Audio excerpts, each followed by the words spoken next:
You're listening to Miss Style, Strength, and Grace with Deidra Murphy. This is your one-stop shop for style, fashion, health, and fitness. Deidra's passion is to help empower women to reach their fullest potential, both inside and out. Deidra and her guests will be discussing how to develop your style, health, and lifestyle hacks to energize your day and inspire you to keep reaching higher levels of success. Deidra is a professional fashion stylist, health guru, and Mrs. Washington 2017. It's time to get open and honest with Deidra. Well, hey everyone. I am super excited to have you here today. I am speaking with Yesenia. Am I saying that right? Yes. Yesenia. She is a beauty professional of over 17 years, and she took her brand to social media to share her passion for the industry. So she was a salon owner and stylist for over 17 years, while she also worked alongside photographers as a freelance hair and makeup artist. She started to shift, becoming all online in 2012, and by 2015, she had a fully running business on the side. She is now the CEO and founder of The Social Boss Babe, helping women build a personal brand from their passion and love of the beauty industry.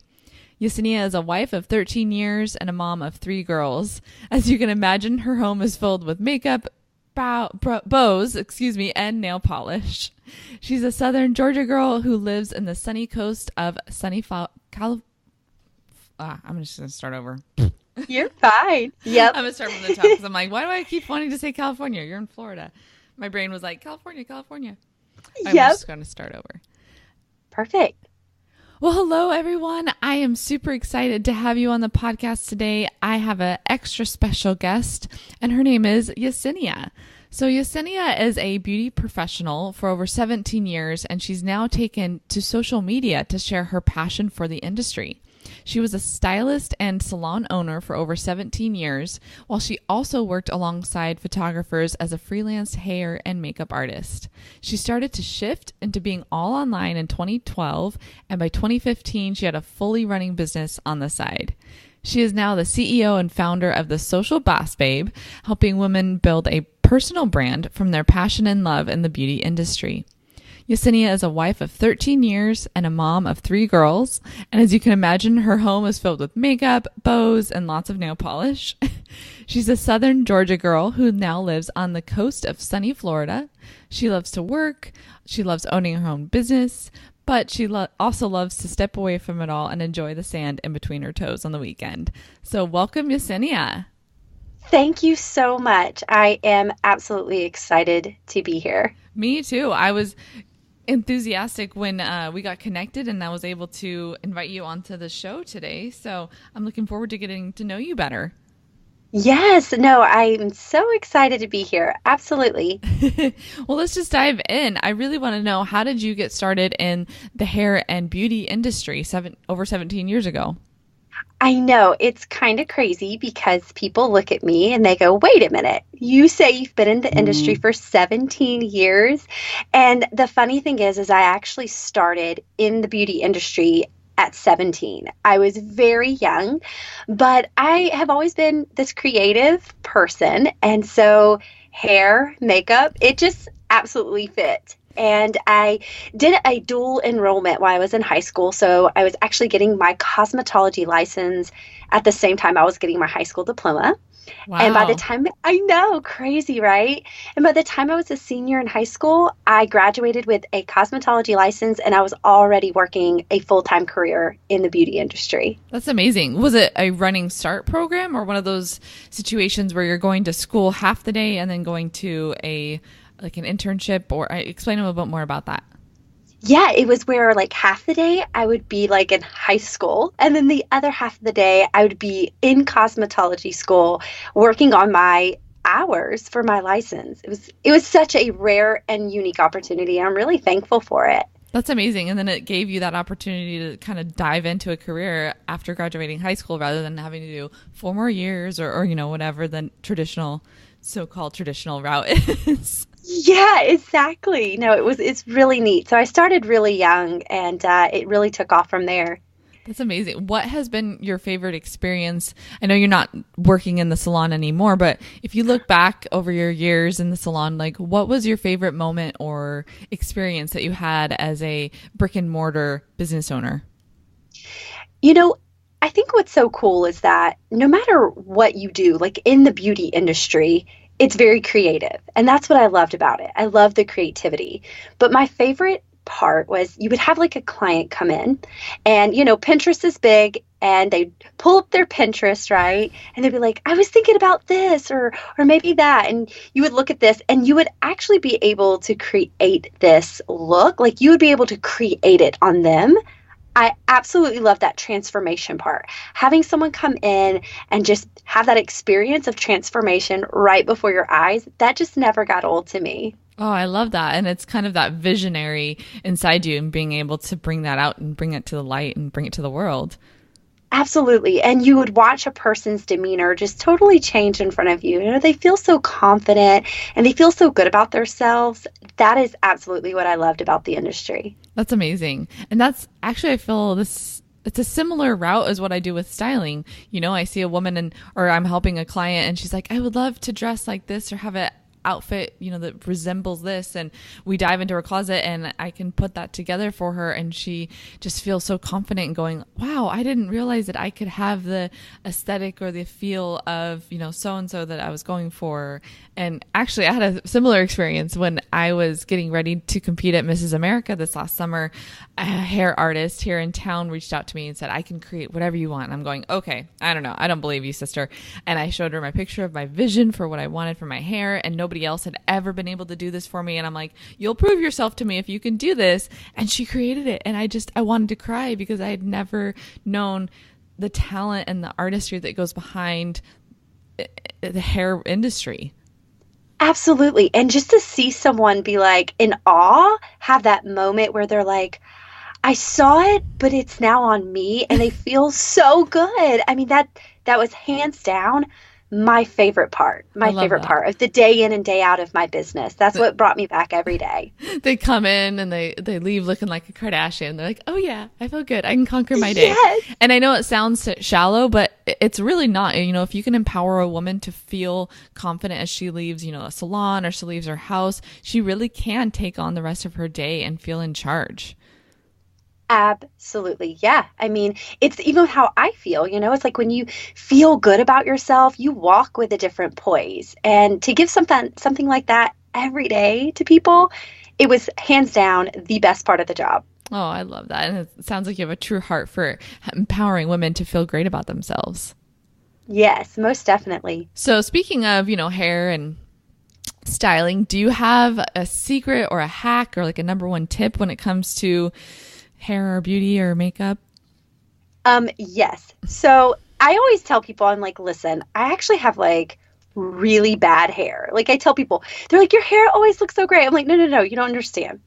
I didn't get the hair gene naturally at all.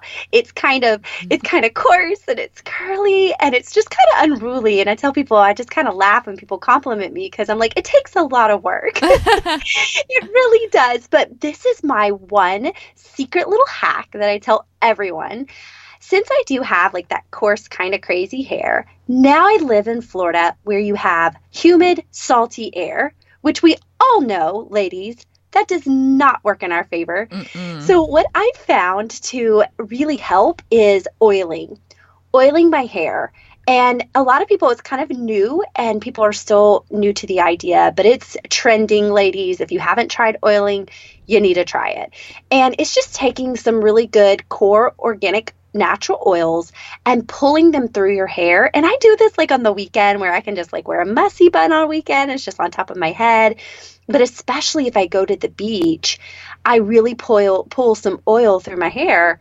You guys, hands down, it makes the biggest difference. Your hair feels so nourished, so shiny, it feels vibrant. Like it is my hack. That is my beauty hack. Does it matter what kind of oil it is? Like whether it's olive oil, coconut oil, or is it like a cooking oil? Is it a specific hair brand? Well, there's a lot of oils now, like hair brand oils, but even just using coconut oil, like if the girls and I go to the beach for the day, I'll throw in some coconut oil in everyone's hair because the salt water is so harsh. You can use coconut oil. That's one of my favorites, but also like argan oil. And they have a lot of like blended oil mixtures now that you can find like in your professional hairlines. It is fantastic. Ooh, I'll definitely have to try that. I remember as a girl, I was trying to, or I guess I was a young 20-something, I was trying to get my hair feeling softer, and I did this whole homemade concoction of like avocado and olive oil and eggs, and my now husband thought I was crazy. He's like, what are you putting on your head? Are you making guacamole or are you making a hair serum? I'm like, just leave me alone. I'm trying to get some moisture back in my hair, okay? Exactly. I think we've all had those kitchen experiences. They always look at us like we're crazy. And we're like, hey, you appreciate it when you run your hands through my soft hair, okay? Exactly. Absolutely. I love it. Well, I do want to kind of switch gears and talk about what made you switch, because you're no longer in a brick and mortar salon. So tell us the story of how you switched to an online business, and was there some sort of catalyst for that change? Yes, I would love to share that with you. I know for yourself, your story is very similar where, you were in the teaching industry and, that was the career you had. And then you made this transition in your own life, through some really hard things that you went through. It kind of propelled you into this new place. And my story is really similar. I was really young going into the hair industry and I loved it. I spent 9 years working underneath like an owner. And then after 9 years, I transitioned into owning my own salon. And that was really from having babies and being a mom and kind of wanting to have my own space, my own time to do my own business. I didn't really want anyone else telling me when I could go to the birthday party or, if my babies were sick, if I needed to work. So I made that transition through motherhood. But then there was this new transition that had happened, and my husband is a contractor for the medical industry, and he was working and he lost a contract. His company called and said, we don't have work anymore for your team. And that situation put us in this moment of like hard stuff, right? Like you're looking at your life and it almost seems like everything in an instant can just totally shift. And so my husband was without work for 6 months. But little did we know that I had already been laying the foundation 2 years prior for a passive income. I had been building my health and business, beauty business is what I did online at the same time as I was doing hair. And I didn't really realize it at the time, other than I was like, oh, this would be kind of nice if I could earn an extra income with being online as well as behind the chair. But during that season where my husband was without work, that was our bread and butter. It was literally the thing that got us from point A to point B, was this passive income that I had created as a side thing all online. And so our lives took a huge shift and transition. My husband was given the opportunity to totally relocate to now Florida. We are originally from Georgia. And so when he had to make that transition as a family, we had to make the decision of like, are we all going to pick up and like go? And it was kind of this big aha moment for me, because I thought I had built a career that was based off location for so many years, right? Like that was what I had done. But when my husband was given this opportunity, it was priceless for him. It was priceless for our family. And so we made the huge leap of faith to transition and to uproot our family and move. And that was the moment where I was so thankful for the career that I had in my own business as a salon owner. But at the same time, I had this moment of like, through the hard stuff, I realized how important it was to be able to create a business that could go anywhere with me. And so when we moved to Florida, that's when I transitioned 100% out of hair and out of owning my own salon and into 100% just propelling myself into this online world. And it was this crazy shift that I never saw happening. But in hindsight, I was like, wow, it was like the Lord really prepared our footsteps for that. And I'm so thankful. But that's how it took place. Yeah, that's an incredible story. And it's a huge testimony to, your faith and your leap of faith, like you said, and just knowing like, hey, all right, I got to do this. This is what's happening, and taking that step in the right direction. So I love that story. Yeah, it was pretty wild. Now, tell us a little bit about your online business and why did you go into the social branding aspect rather than just there's so many online hair and makeup beauty gurus, like the YouTube stars or the how to do this online, and it's just all these tutorials. So I'm just interested, like, why didn't you go that route, and why did you go the route of being a social media branding expert? That is a wonderful question, because I think a lot of people assume the same thing, right? It was in the hair industry. I worked with photographers. I did bridal, elaborate hair, makeup artistry. Like I kind of did all of that. The thing about the industry with being in the hair industry and the beauty industry alone is it became extremely demanding. I had transitioned from this young little 20-something-year-old stylist into this mother of 3 girls and a wife. And, our lives were taking this shift of focus. And when I started to shift that focus, it became more about my family. It became about time. It became about wanting more freedom to spend time with them. And the hair industry really started to become stressful for me. I was spending long hours behind the chair. I was working nights. I was working weekends. And it became a career that my personal desires and my professional desires no longer aligned. So when I started to go online, in early 2012, I really just headed to social media to market myself, to become more of a freelancer with photographers and working kind of behind the scenes with photography, because that's what I really enjoyed and it was something I could schedule into my day. Well, I was really surprised how well that grew. I was making these relationships and connections and I was getting these gigs and I was seeing all this happen, and I was kind of surprised because back in the day when I started my hair career, you built it from what I call your blood, your sweat, your tears. You were passing out business cards, you're heading to networking events, you were chatting with friends and hoping that people would refer you. And it was really hard building my business for 9 years. I mean, I worked very, very hard. And here we were now in this time where I was building a business now online and I was spending half the time. So in my personal life, I started to see this shift in this desire to have more freedom. And I was able to do this online. And women started to come to me, friends of mine, people who were in my network and people who were online doing the same thing as I was. They really wanted to know. They were like, what are you doing? How is this working? And I had this desire to help the woman who desired the same thing as I did. The woman who wanted that freedom, who wanted passive income, who wanted to own her business, but wanted to own it on her own terms.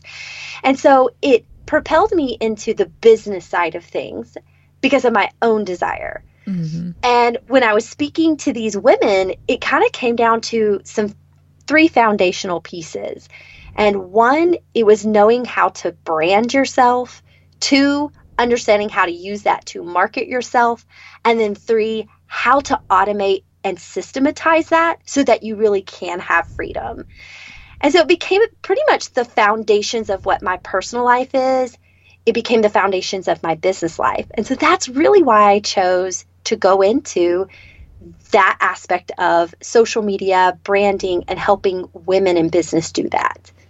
That's so inspiring, especially because when we go into an online market, I'm delving into that world myself, and I find myself feeling like you can literally spend all day just on social media trying to market what you're doing. And that's not productive in what you're trying to accomplish in the first place. If you're going online to have more freedom, spending more time online than you would be connecting with your friends and family, that doesn't get you the goal that you want, which is freedom.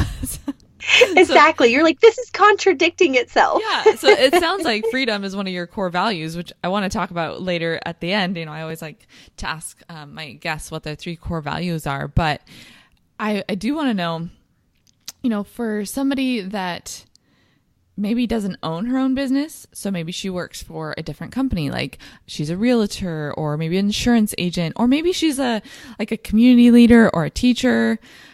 Why would it be important for her to have a personal brand on social media if she doesn't own her own business? This is such a good question because I think this is really helping us take a different look at kind of where our culture is today.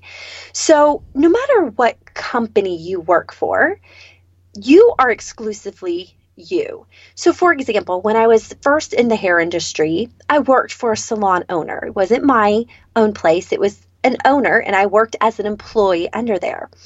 But what I think people to recognize is in our culture today, no matter what you do, people buy you, right? They're not buying what you're selling. They're not buying the company necessarily that you represent, but instead it's really about what do you want people to remember when they think about you? Because every day we're selling ourselves in a really unique way. And so, I was in what I call competitive space. You could go and see 2 or 3 salons down the same road that our salon was on. So the question is, why choose you, right? Why are you an important asset to your business, to your employer? And when you have this sense of a personal brand, it helps you create something that's very unique to you, because that's what you want to stand out to people. You want people, it's like, what do they think about you when they hear your name? And so what I would do is people would come to me and I offer the same exact services, right? Like same cut thing. And color, highlights. Exactly. It's on the menu board. What would you like today? And so it was like, well, how am I going to set myself apart so that people want to consistently work with me? I mean, that increases your value to your employer. That increases your value to your clients or your customer. You know what I mean? Like that's an asset to yourself because that makes you more desirable to the market on both sides. So what I would do is I would have people come in, and I always said that, it's one thing to create this elaborate experience where it's like, oh, you go to a spa and you feel relaxed and you feel pampered. And I kind of feel like every stylist wants to make you feel that way. They want to make you feel pampered and this is your time. But one thing that I found was really unique is how many times have you said when you went to the stylist and you leave, take a picture because I'm never going to look like this again. Yeah, right? Exactly. Like you walk out and you're like, I look good today, but I can guarantee you it's not going to look like this tomorrow. Yeah. Or you're like, I'm not washing my hair for 3 days because I can't get that curl the same way. Exactly. Like you're like, I know that she made me look fab, but I don't have a clue how she did it. So I would hear that. I would hear people say that. And I started to think to myself, what if I changed that? What if I made people feel like they could create what I create? So I started giving what I call my own hair tutorials. So someone would sit down in my chair and I would ask them questions. And I'm sure as a stylist, you do the same thing. Like you're like, what are your struggles? What do you want to feel like? What do you want to look like? Well, you would ask them, what's their daily routine, right? Like you wake up, what do you do every morning? Do you wash your hair every day? Do you use a flat iron? And then I would actually show them and explain to them what I was doing and why I was doing it. I would let them touch the tools. I would let them hold the products. I would explain to them why I used a certain brush, why I used a certain iron. And I would actually show them what I was doing. Mm-hmm. And people would leave time and time again, and they would be like, no one's ever showed me how to fix my hair. And they would come back and they'd be like, I love it. Like I actually know how to do what you did. Yeah. And that's what empowering. Makes you unique. Yes. And then guess what? They remember you. And then you become a stronger asset to your business and you become a stronger asset to yourself because you never know what the future holds for you. You may want to go down a different avenue. When you have a personal brand, that is what sets you apart. You become memorable to people. And I think it's important for anyone to have that for themselves. Yeah, absolutely. Especially in today's online marketplace, so many people, whether they own their own business or not, or they work for a different company, whether it's realty or whatever, they're being found online. And if they don't have that presence, not only the presence, but that differentiating factor that gets them noticed, people don't remember them, and they really only have 2 to 3 seconds to capture somebody's attention. I gave a talk last year. It's coming up about a year now at a women in business conference. And I talked about using your personal style and your wardrobe as your brand identification. No matter if you owned your own business or you worked at a company, you have only like 2 to 3 seconds to have that first impression. So why not use that to your advantage and make it a good one? And I think it's even shorter online. Or maybe it's like you have 15 seconds in person and 2 to 3 seconds online to establish that connection with somebody. Absolutely. And the more and more we go, I tell people all the time, when people hear your name, they look you up on Facebook. Like that's the first thing people are doing now. And so to have that personal brand presence and have clarity of what that is where our future's headed. And it's important for everyone to have that. I love it. So what advice for a woman that's maybe doing her own business as like a side hustle, that's developing her online presence and media branding? Maybe it's women that have a day job or a 9-to-5, or they're full-time mommies, but they have a Rodan and Fields business or a Mary Kay company or doTERRA on the side, that kind of side hustle income. What piece of advice would you give to that woman looking to establish her online personal brand? I think it's extremely important for those women who especially represent like a company, right? Whether you're a style rep or a rep for Rhoda and Fields or an MLN or a home-based business, because I always say, what makes you different from the other 10 people selling the same thing, right? Like if it was just 10 other people, we need to get your wow factor. And so for these women to identify and clarify what I call your wow factor, the thing that makes you, you, and it's your passion, your experience, but then your presence online, that's what makes people become attracted to you because they buy you before they ever buy the product. And so creating a brand where even if you just share one thing a day, that's about showing up to your audience in a way that's authentic to you.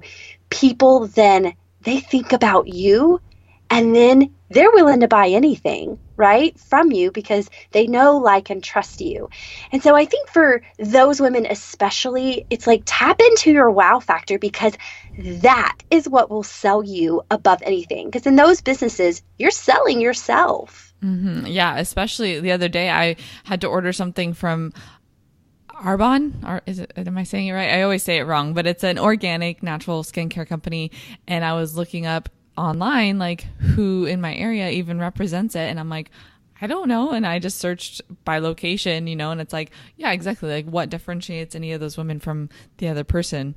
It may have just been who answered their phone first when I called. Exactly. But then it's like, okay, what makes me stick with that person? So it's totally true. Do you have some sort of exercise or resource or a way for these women to find their wow factor? Yes, super glad you asked about this. So because this is like what I always call the first hump, every person I sat down with, myself even included, it was kind of like, I don't know who I am, but I really don't know how to relate that to my business or to the customer I'm trying to attract. So I decided to create a solution to the problem, and I actually created, it's called your brand personality quiz. And you can it's a free quiz that I created, and you can take the quiz, and after you take the quiz, I will tell you what your predominant brand personality is, and that's based on the questions of what your goal is with your business, with your customer, what's the feelings, what's the experience you're trying to create. And then as an extra goodie, I actually email you a complete brand personality style guide. And in this style guide, I know it's like so fun. Like I stylize people's brand personalities. Like that's what I can sell. I love it. I like that. So you can stylize their brand personality and then I can help them with their wardrobe. Absolutely. Yes. Like you have to know, like it all has to feel consistent, right? Mm-hmm. So like this brand style guide will actually share with you what your brand personality is, but what it actually means and how to use that with what we call power words, words that will resonate with that audience. How do you create a visual brand that it will share that same personality? And really, it's just got all kinds of goodies in there, breaking it down for you, but it helps you quickly define who you are as what we call a brand archetype, and then you can use that to leverage your brand presence online. I love that. So where can people find that resource? If you go to thesocialbossbabe.com, you will find that quiz all over my blog and website. You can take it, it's free, and you'll get the style guide. I love that. I'm going to have to take that myself. Just out of curiosity, what is your brand personality? Or it's so fun because I am predominantly what we call the magician, and that is it's the dreamer. It's the person who loves to see transformation. And so I thought that was so funny when I got it because I'm like, yeah, like that's been my that's me. whole career path is always transforming.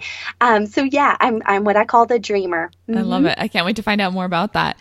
I did want to ask, and we kind of touched on this a minute ago, but how would you advise someone, or how do you yourself keep from spending all your time on social media, because it can be such a time sucker?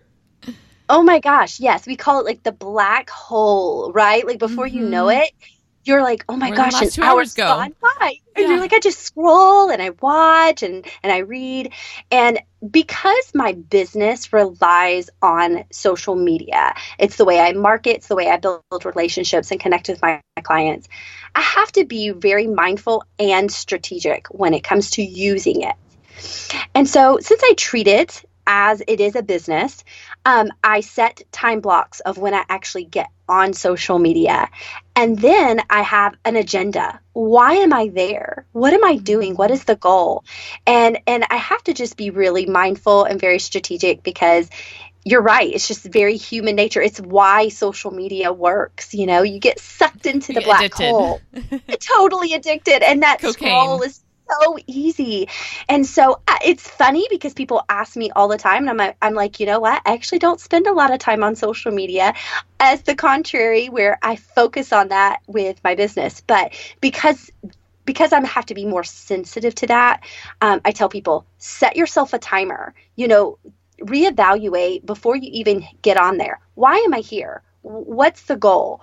What's my agenda? And then just hop off, and of course at 8:30, once the kids go to bed, I'm sitting on Instagram scrolling just like everyone else. I know, right? Like, ooh, what was so-and-so up to today? Or what were they wearing? I want to see the outfit of the day. I hear you. And I think the biggest thing that's helped me with social media, because so much of what I'm doing on the backside is now online, I have to not only set time blocks, but schedule things. So there's so many outlets for, even on Facebook itself, when you have a page rather than a personal, profile, if you go the route of having a page, whether it's a public figure or a business page, you can schedule things in advance. So that's such a huge time saver because you can take a day. I usually take a day and schedule as much as possible in advance, so then I don't have to go back and do it later or find, oh yeah, I was supposed to share that video by 11 o'clock. Oh, it just automatically goes. Yes, I live for automation with my social media. You're absolutely right. I do the same thing. Mondays are my day and I schedule out all my stuff. And then, when things are in the moment, I can share in the moment when it's relevant. But overall, yeah, I don't have to be on social media, even every day posting. I'm with you, girl. I love it. Now, how can somebody start to build their online marketing personality or their brand online if they're working with a shoestring budget? Do you have any tips or tricks for that? Yes, I do. So part of that story for me is when I started online, I was broke. I didn't have money to go market. And it was actually one of the reasons I chose to go online, because I could really use what I did have, and what I didn't have, it didn't matter. And so one of the things that I recommend to people, if you're limited on a budget and you're feeling like, Yesenia, I can't go run Facebook ads, I can't, pay for this type of advertisement, think simple and think relationships and community, because every business is built on those two foundations: finding people in a community of like-minded people and building relationships. And people in relationships are happy to share your stuff. They're happy to, refer people to you. And so Facebook groups are a great way to find people in your same interest, in the same type of maybe cause or business that you're in. And if you can go into those forums and really find people to curate collaborations, create relationships, that is a free way to get your stuff out there. And that's a way to do it. If you're feeling a little tight on the budget, you can create some really great content and then find what we call your launch cheerleaders. Find people who are like-minded and they're like, I'm happy to spread the word. Would you mind spreading the word for me as well? And that is absolutely how I built my foundation to my very first business.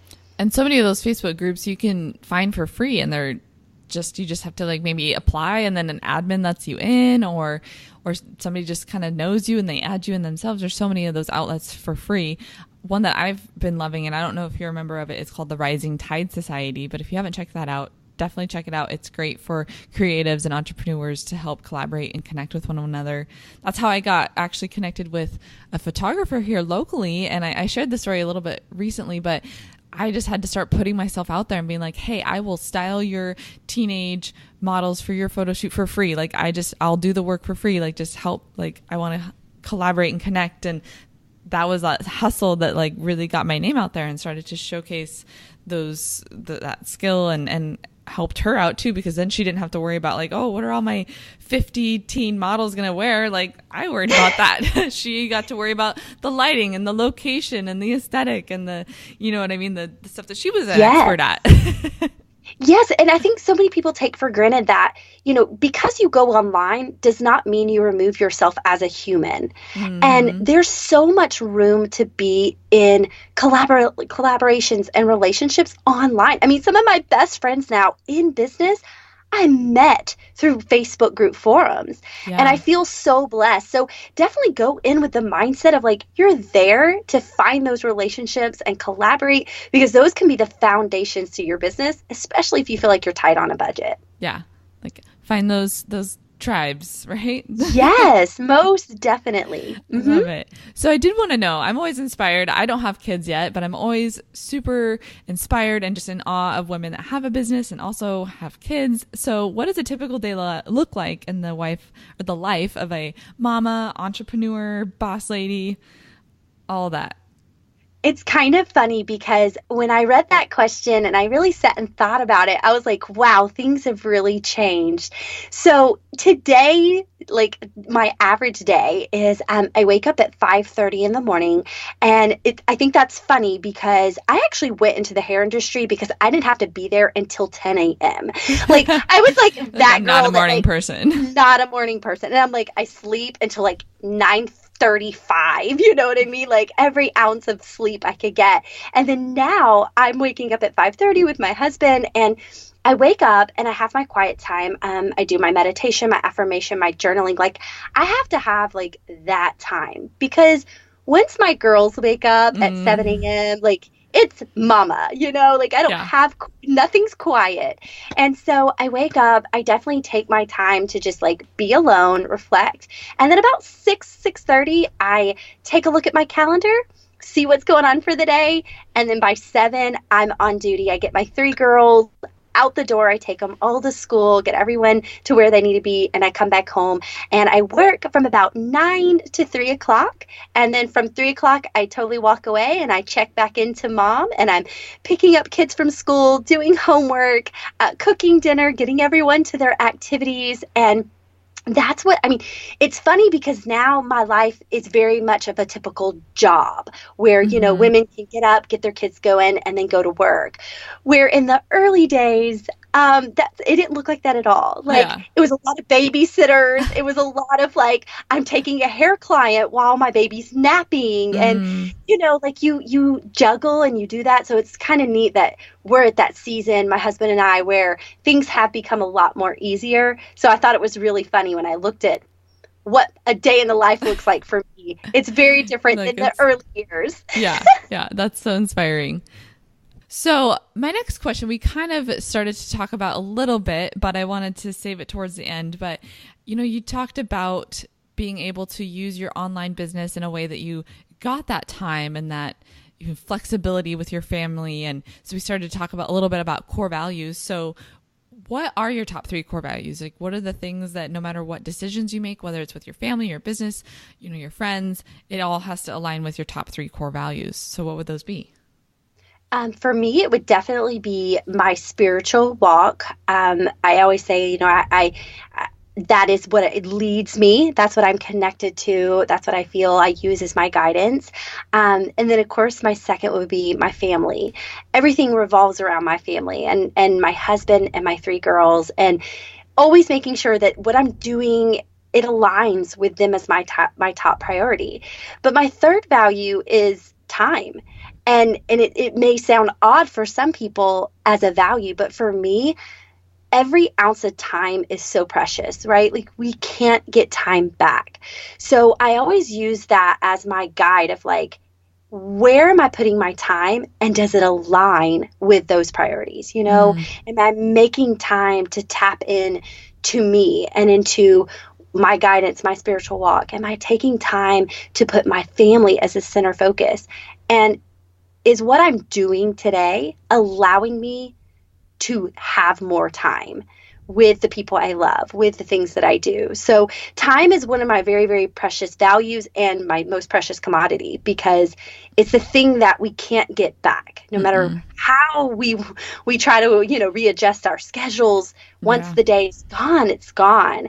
And so I definitely have that as a value for me because it's so precious. Yeah. And it's so, time is money, it's not just the fact that it's, expensive if we waste our time in that regard, but you can't get that time back with your family or your loved ones if you've missed that important moment in their life, whether it's just Absolutely. The baseball game or ballet or whatever it is. Obviously you have little girls. So, I do want to know, do you have a current resource that you've been loving, whether it's like a book or a podcast or something that, doesn't feel like you're wasting your time, but makes you feel like you've been empowered or knowledgeable? What are you binging on?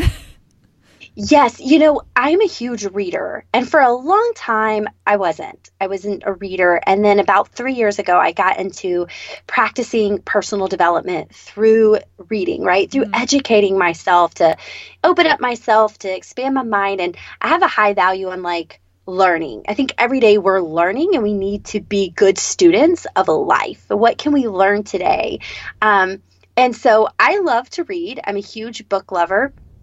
And so one of my favorite books is The Compound Effect. And the reason why I talk about that book is it's my very first personal development book, and I feel like it shifted everything for me. I'm a go big or go home kind of girl. I dream. I'm a big dreamer. And so I always see big visions. And sometimes I get consumed in this big vision that I forget that it's what we do every single day that gets us to that ultimate goal. And so Darren Hardy I've read several of his books, but The Compound Effect is such an eye-opener. I know for you have a huge story with your health and your weight loss. And it's so hard for people because they hear this huge accomplishment, but then you have to reverse it and you have to say, but it was the small things I did every single day that got me to that place. And that's why I absolutely love that book, The Compound Effect. It totally makes sense, and I will have to definitely read it, but it sounds like that 2 millimeter rule. I keep pounding on that. I just talked about it last night at one of our workshops, but I heard it said this way, and it was on a Tony Robbins podcast, I think, and he said, I don't know if it was Tony or his interviewee, but the whole point was, you could go and work out for 9 hours one day and you're not going to lose any weight, but you could work out for 20 minutes every day for 9 months and you're going to have some progress and you're going to lose weight, and it's going to be different for everybody. Some person in that amount of time might lose, 20 pounds and some person might lose 50 or more, but you're going to have the results because of the small degrees of changes consistently over time. Exactly. Yep. And so that really resonated with me. Yep, absolutely. So do you have a personal influencer or mentor or somebody that's just really helped inspire you to reach for your goals? Yes. My mentor and the person that I felt like kind of pushed me to a new place is Chalene Johnson. I had been to several of her speaking engagements, and her passion, her excitement, her enthusiasm is just amazing. Like, she's so contagious. And I absolutely loved her in person. But after going to a few conferences, I actually started listening to her podcast. She was my very first podcast. And I was just at a really dark, hard place in my own personal life. And I started binging on her podcast. And she literally gave me so much inspiration, energy, new ideas. And she's the one who really propelled me into this place that I am today in business, from all of her knowledge, but also like her love and passion. And so I just adore her. And I always say we're BFFs. She totally doesn't know it, but we are. I mean? Like total besties. I know. My husband actually said something like that the other day, like, oh yeah, I listened to Tony's podcast the other day mentioning Tony Robbins. I was like, oh, Tony Robbins, huh? Like, you guys are BFFs. Did you call him afterwards? Like, call up Tony. Hey, Tony. So absolutely. We're total besties. We call each other, but he just doesn't know it. We hang out every day in my bathroom. It's fine. I'm putting on my makeup. Chalene and I are hanging out. I love that. There's a podcast I listen to while I do my hair and makeup, and her name is Julie Solomon, and she's a podcaster out of California. And so I'm like, I just feel like I know her. Like, she's a best gal pal, and I can invite over for coffee. And I'm sure that's obviously the effect that she wants on her listeners, and I hope I have the same effect on my listeners. So I love that. So yes. I have been asking this to all of my guests, and it's very open to interpretation, but to the world of Yesenia, or to you, what does it mean to do things with style and grace? I think for me, like, I interpret it as willing to take the journey. You know, you're willing to step out of yourself, and you're willing to, explore who you are, learn about yourself, and then give yourself the grace to know it's not going to be perfect. The road's going to come with lots of turns. It's going to come with ups and downs that you may not have foreseen, but give yourself the grace that you're on your own journey, and you don't have to live by the rules of anyone else, but just be willing to take the journey for yourself. I love that. So taking a leap of faith, and then also having the grace to know that it's not perfect. Absolutely. I love that. It's your journey. It's your story. It's unique. So where can my listeners find, follow, be inspired by you? They could find me at thesocialbossbabe.com. That is our main website and blog. And of course, on any of your favorite social networks, such as Instagram or Facebook, you can look for The Social Boss Babe, and you will be able to find us. So great. And we already mentioned your personality quiz on your website and your blog. So I know I'm going to be checking that out, and I hope that my listeners do as well. So thank you so much for joining us, Yesenia, all the way from sunny Florida. Yes, sunny Florida. Absolutely. Yes. Thank you, Deidra, for having me on. This was such a blast. Yeah, I had so much fun too. Hey ladies, thanks for listening, and we hope you enjoyed today's episode. To help empower more women, please be a doll and rate, review, and subscribe to this podcast. For show notes and other free resources we mentioned today, go to StyleByDeidra.com.